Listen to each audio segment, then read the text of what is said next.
Niagara 1812. This club was founded in May 2024 and has both a men's team playing in the NPSL and a women's program playing in the WPSL.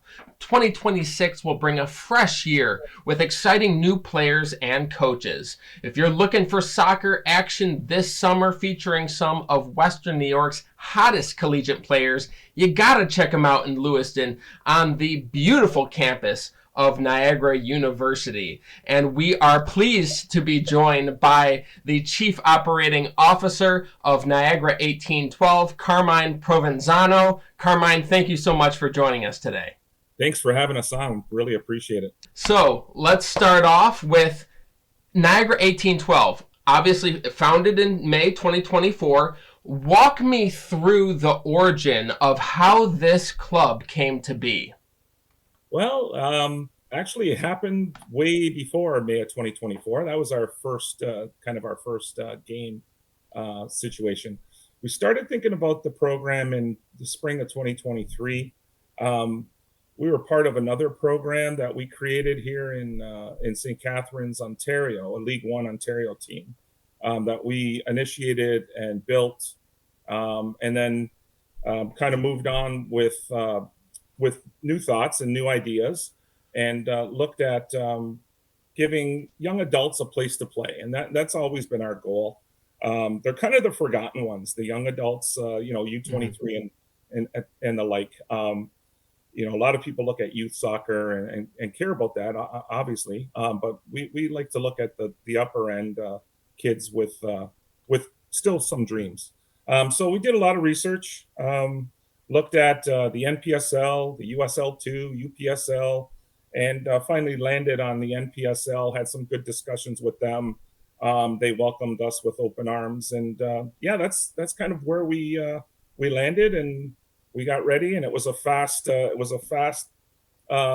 going to say initiation and onboarding, and there we were in May of 2024, kicking off our first game. Walk me through some of the branding. I'm going to throw up the logo. How did you guys come up with this nice look that we have here?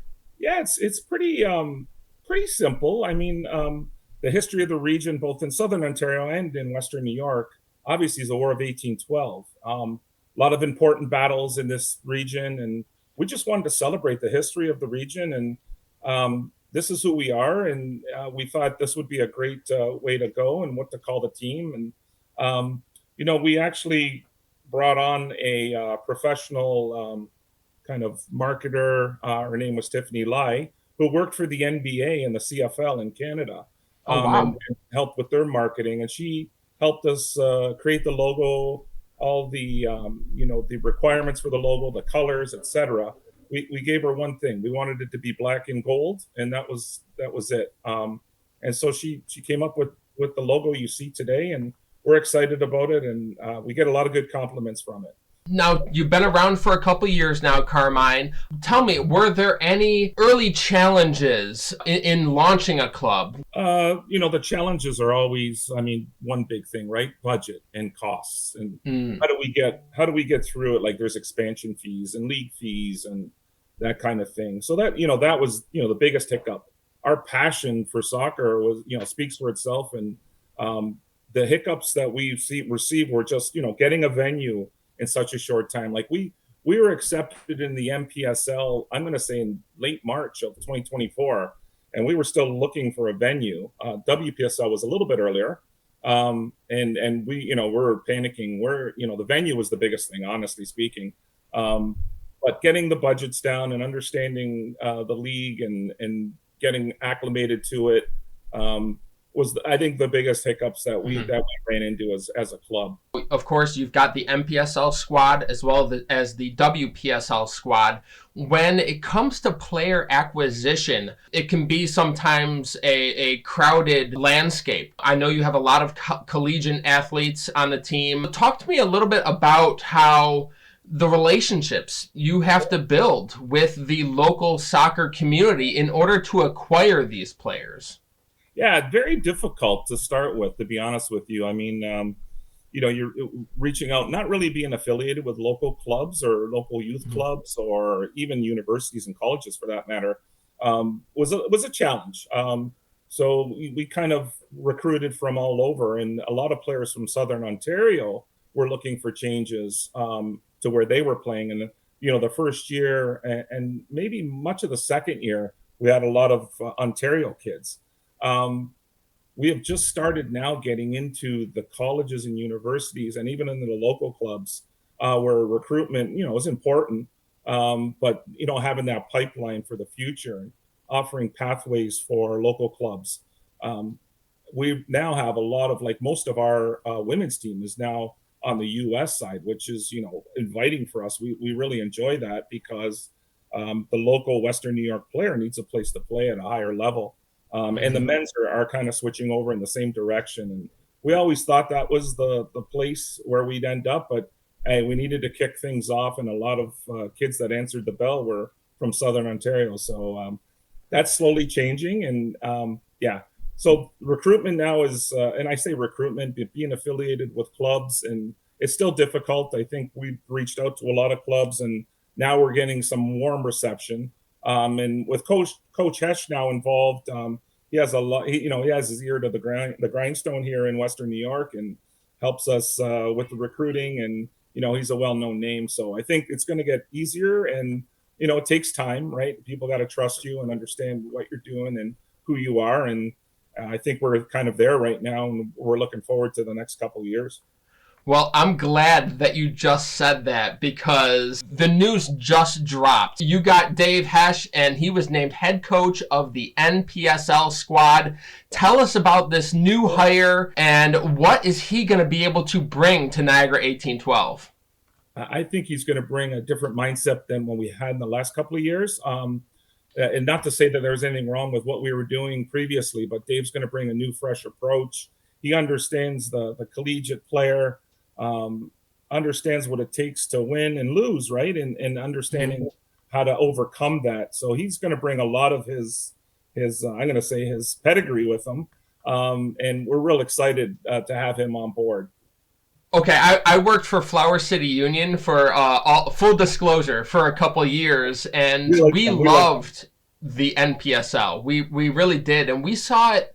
A lot of folks say, okay, when they think of NPSL, what they're thinking about is, okay, collegiate athlete just looking to stay in shape over the summer. And while there is some validity to that, there's a little bit more to it, right? NPSL is still part of that pathway to the professional game. Would you say the same? I'd say there's opportunity with any league, but being tier four of the pre-professional pyramid portion, just be under USL one gives us a little bit more of an advantage to showcase our players a little bit more. And being part of the U.S. Open Cup and having automatic berths, and we automatically get to try to qualify for that tournament, brings a lot of validity to the NPSL itself and our team. So yeah, that opportunity is there. Of course, we never promise anything for players. It's up to them Yes. how far they want to go and how hard they want to work. That's totally in their court. But yeah, the opportunity's there. We can give them the training. We can give them the competition. The rest is kind of up to them. Your games are now going to be held on the beautiful campus of Niagara University. I've been there many times to Niagara Field. It's a great turf surface. They got the lights out there for some really cool night games. How exciting is that? And tell me a little bit more about the home match day experience. What can fans expect when they go out for a Niagara 1812 match at Niagara University? So I think the fans can really expect our team to fight for every point that they can muster, whether that's 3 points or 1 point, depending on the team and the competition. But I think that's something we talked earlier about what Dave Hesh could bring to the team. And I think he's going to bring that fighting spirit, at least for the team kind of thing. Other than the Bandits, we're going to try to bring home a championship if we can, and it's a big task. Yes. Eventually, we'll hopefully get there. I'm not predicting anything this year, of course. But our players are going to fight like Western New Yorkers would, and that's kind of the persona of the area, and fighting and being aligned with, in 1812, the war. There was a lot of people digging in and fighting for their turf. So that's what our team will bring. The match day experience itself. We're working on some cool things. I've got an exclusive for you tonight. We are going to Oh, we are going to have a trip raffle at every home game this year. So if you show up to the game, you'll be thrown into the raffle. Obviously, you got to be an adult to win it. So an 18 and plus, and that'll happen at every home game. And we've got trips to Mexico, the Caribbean, Las Vegas. We've got a lot of cool things there. We also have this year, we're going to have an on-field host with a mic who's going to interact with the fans. We'll have some giveaways. We're looking at doing some cool things that way, and some theme nights. So the theme nights haven't been set yet, but we're working on that portion of the game day experience. Obviously, we have concessions and all that kind of stuff, and we always have had that. But that's just one more thing that we're looking at. I'm going to put up a graphic here, the NPSL schedule that has been released. Of course, as we know, it's always subject to changes. The WPSL schedule. Now, is that slated to be announced at some point in the near future, Carmine? Yeah, it is, and we're working through some things in the schedule that were a little bit unfair to one of the teams. Mm-hmm. Actually, being part of the WPSL, they've actually had some trust in me because I helped create the schedule for the region. Oh, no kidding. Yeah, I've done it for the last couple of years. But yeah, that schedule will be released, I hope, within the next 3 or 4 weeks. What can we expect for our fans in terms of the process for getting tickets? Yeah, we've teamed with Sports Threads. It's a company that I think is out of Colorado, but they've been really great to work with, and it looks real easy to purchase tickets. And we're keeping our fingers crossed that works. And we had them last year a little bit, and it worked fairly well. So we're excited about having them back. As far as the website, well, that's kind of a little pet peeve of mine because I think I've been holding it up a lot because look at it and kind of saying it needs to be perfect, and I got to let it go a little bit. So Steve, my counterpart, is working on that now. He's kicked me out of that, so he's working on it, and that should be up and running in the next 2 weeks. And it's been under construction for a while, and Sure. I take full blame for that, to be honest with you. But we want to get it right. We're gonna have a team store involved in that. We'll have the ticketing. So we can't wait to launch that. And of course, you guys are active on Facebook, active on Instagram, so we will be looking forward to news like that. And hey, don't worry about the website. I feel like perfectionism is part of, the whole operations process. Soccer is a beautiful game, but of course, running the operation of a club, it's not easy work sometimes. So tell us a little bit about what drives you, Carmine, and some of your proudest moments that you've had in this Niagara 1812 experience. Sure. I appreciate you saying that soccer's, the beautiful game. Of course, you're 100% correct. The work isn't easy, but you know what it is? The passion of what I believe in and what I feel for soccer brings out the driver in me. It's the drive to make things better. And it's not about anybody. It's not about myself. It's not about the coaching staff. It's about the player. And that from the beginning has been my passion for trying to give players an avenue, at least to continue their dream. Whether it ends at NPSL or not, that's besides the point. We just want to give them a place to play. And that goes on the men's and women's side, obviously. And, anybody who knows me, it's not about the ego. It's about the players. And it's about, not making money, although I wish we, made a little bit more, but that's okay too. It's more the passion itself, and that's what we really thrive ourselves on. And we try to align and bring anybody into the program themselves that has that passion. And that's the biggest driver for me. And I'd like to kind of spill that down to all of our volunteers, all of our staff, all of our coaches and players.